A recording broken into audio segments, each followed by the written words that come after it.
Pinoy ako sa inyong pag-angat, kasama. Pinoy ako sa inyong pag-unlad, makakaasa. Pinoy ako sa inyong pag-angat, kasama.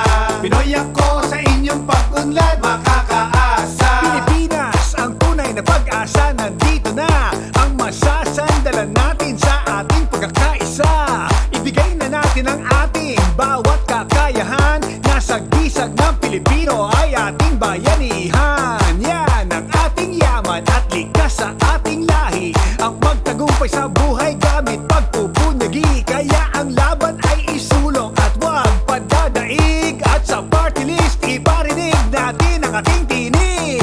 Pinoy ako sa inyong pag-angat, kasama.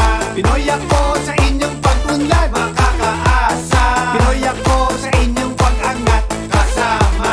Pinoy ako sa inyong pag-unlad, makakaasa. Paglingap niya sa kapwa ay pantay-pantay. Basic needs ng Pilipino ay kanyang ibibigay. Ang kabuhayan, kalusugan at edukasyon. Sa Pinoy ako, yan ang kanyang pangunahing tugon. Ang itaguyod ang karapatan ng bawat mamamayan at